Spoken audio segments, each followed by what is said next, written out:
I think it's time to bring on our first guest. Yep. Please welcome Bobby Evers. Bobby Evers, everyone. Hey guys, thanks for having me. I wanted to talk about maybe stuff that like precedes Max Martin, because this isn't the first time this has happened. There's this music industry secret that everyone knows, but we rarely like to talk about it. Since the days of Elvis and maybe even further back, the most popular recording artists have not been writing their own songs, at least not all of them. But to their credit, when they don't, it works to their favor. These are usually the #1 hits, the songs that immortalize the singer and make them a star. We don't like to talk about it because it acknowledges that our heroes are human, like pulling the curtain back and finding that the Wizard of Oz is just a white guy in a suit pulling strings. But instead of judging the singer for taking credit for the hit, it's way more productive to celebrate the songwriter, and there are many.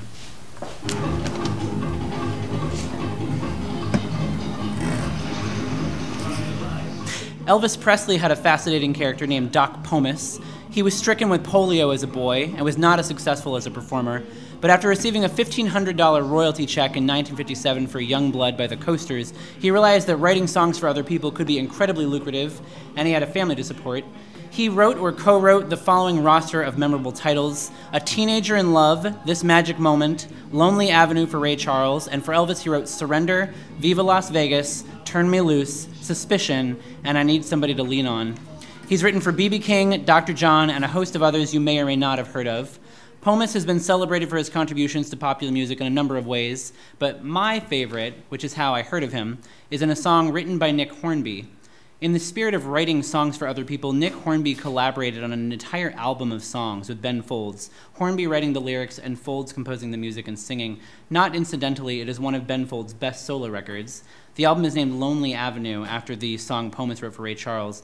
And the song they do about Pomus is one of the best on the album, just about how he's this normal guy stuck in a wheelchair, hanging out with Elvis, Frank Sinatra's Mafia entourage, and Crazy Phil Spector.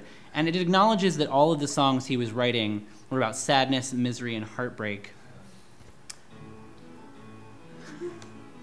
We'll just let this play for a second.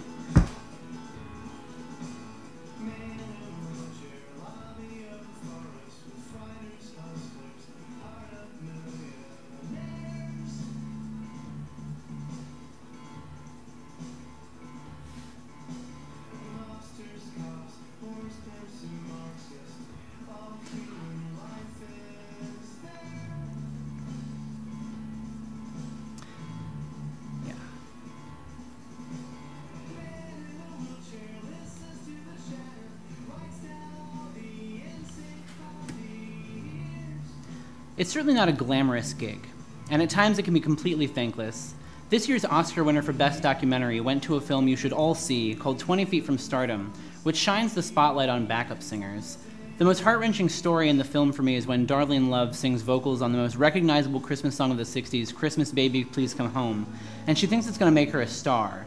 But one day she's cleaning some white lady's house, and she hears it on the radio, and it's her voice, and the artist is credited as someone else, thanks to Crazy Phil Spector. Other noteworthy songwriting credits include some surprising ones. If you open the CD dust jacket to Kelly Clarkson's album Breakaway and look at the credits for Since You've Been Gone, also produced by Max Martin, the lyrics are credited to Christina Aguilera. And Ringo Starr's most popular solo song, Photograph, actually written by John Lennon. Justin Bieber's song Bigger was given to him by Frank Ocean, whose big hit, Thinking About You, he'd originally given to Bridget Kelly, who performed it under the title Thinking About Forever before doing it himself. It was much better when he did it himself. And I was a little heartbroken to discover that Robin was not solely responsible for every second of her Body Talk album. Dancing on My Own was co-written by Patrick Berger. None of Them features Royksop, but mostly we need to credit a producer named Klaus Ahland, whose name appears in the writing credits for Dance Hall Queen, Hang With Me, and the seminal Call Your Girlfriend. Ahland also worked with Kesha, Britney Spears, and Madonna, much like Max Martin, but on a smaller scale. Speaking of Kesha, she also made her bones writing songs for other people, including Miley Cyrus and Britney Spears, Till the World Ends. That was written by Kesha and Max Martin, which makes perfect sense if you listen to if you listen to that song next to Kesha's songs. But who is responsible, Kesha or Max Martin? The line where Max Martin ends and begins is a blurry one, and it's not clear what part of Kesha is Kesha and what part is Martin. This is Till the World Ends by Britney Spears, which sounds like a Kesha song. It's really good. This is what brought me to Britney Spears.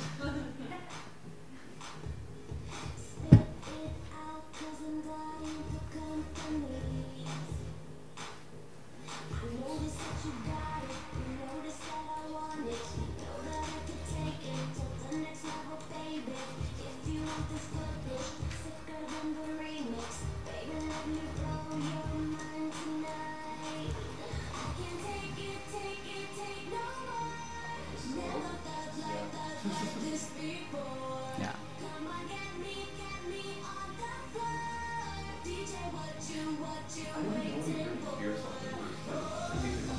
Any song that addresses the DJ. Yeah. And last but not least, I leave you tonight with an anecdote about Celine Dion. We are all familiar with her smash hit, It's All Coming Back to Me Now, but were you aware that she can claim very little responsibility for it? It was written and composed by Jim Steinman in the 80s, also an award-winning producer and composer. Steinman was the principal composer for Meatloaf's Bat Out of Hell album. In fact, Steinman is the resource for all of Meatloaf's best and most notable material. He's also responsible for 2 Out of 3 Ain't Bad, Holding Out for a Hero, and Total Eclipse of the Heart, which explains why it sounds so much like a Meatloaf song. Meatloaf had wanted to record It's All Coming Back for his 1986 album Bat Out of Hell 2, but Steinman always thought it was meant to be sung by a woman.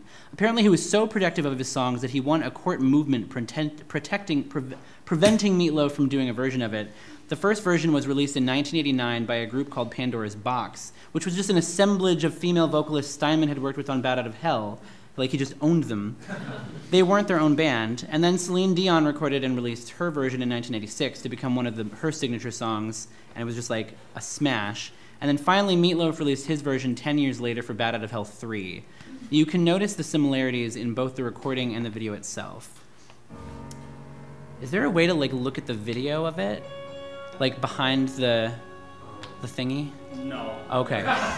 Okay, so just imagine it's a big mansion and everyone is wearing cloaks and it's like monochrome yellow.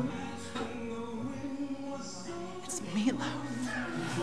And Meatloaf imagined it as a duet, so he brought his old like flame who did all his duets with him in all the Jim Steinman songs. And for him, it was about him and that woman, but like for Jim Steinman, it was about Heathcliff in Wuthering Heights. It's just so good. Yes. I didn't know it was at 3. What? I didn't know it was at that. Yeah. Yeah.